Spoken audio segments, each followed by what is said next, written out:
Hello hi good morning. మీకు ఎప్పుడైనా అనిపిస్తూ ఉందా ఎవరైనా వంట చేసి పెడితే బాగుండు అని? నాకైతే అలానే అనిపిస్తూ ఉంటుంది. పొద్దున లేవగానే ఈ బాక్సెస్ పెట్టడం ఒక పెద్ద గొడవ అయిపోతుంది. ఇంకా బాక్సెస్లోకి కర్రీ ఏం చేసుకోవాలి ముందు ప్లాన్ చేసుకున్నా కూడా ఒక్కొక్కప్పుడు ఏమవుతుంది అని అంటే నా ప్లాన్స్ అనేవి మారిపోతూ ఉంటాయి.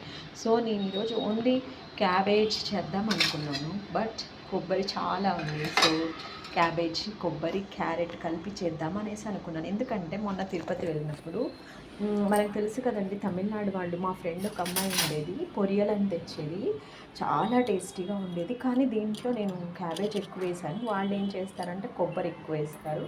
అంటే మాకు వెజిటబుల్స్ ఎక్కువ తినడం అలవాటు. సో నేను ఇలా ఇంకా కొత్తిమీర, కరివేపాకు కూడా పేస్ట్ చేసి వేశాను. అంటే నేను కొంచెం కర్రీస్ని మొత్తము మార్చేస్తూ ఉంటానన్నట్టు. అలా నా కర్రీ అయితే కంప్లీట్ అయిపోయింది. మీరు ఎలా చేస్తారు క్యాబేజ్ కొబ్బరి అనేది అని అంటే కొబ్బరి క్వాంటిటీ కూడా ఎక్కువగానే ఉంది.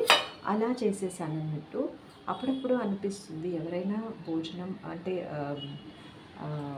వంట వేరే వాళ్ళు చేస్తే బాగుండు అని. కానీ ఇంతవరకు నాకైతే ఎక్కడికి వెళ్ళే ఛాన్స్ కూడా రాదు. వెళ్ళినా కూడా నేను చేసుకున్న రెసిపీస్ తినాల్సి వస్తూ ఉంటుంది.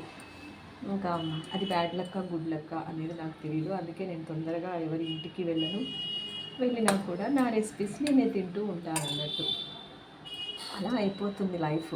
సో ఇంకా ఈరోజు వచ్చేసి ఈ కర్రీ గురించి అయిపోయింది కదా.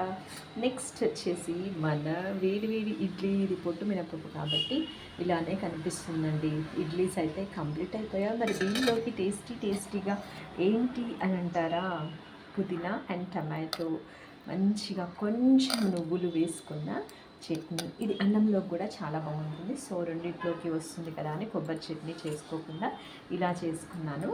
నెక్స్ట్ మన బాక్సెస్ పెట్టేయాల్సిందే కదా.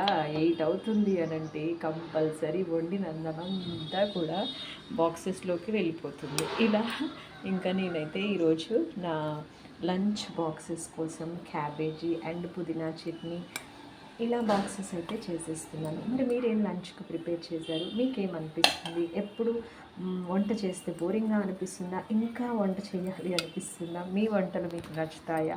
ఇవన్నీ నాతో షేర్ చేసుకోండి, ఓకేనా? Please subscribe my channel. This is Deepa.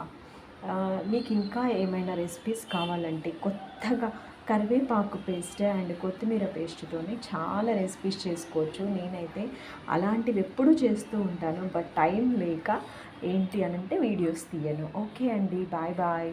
Enjoy your day, take care.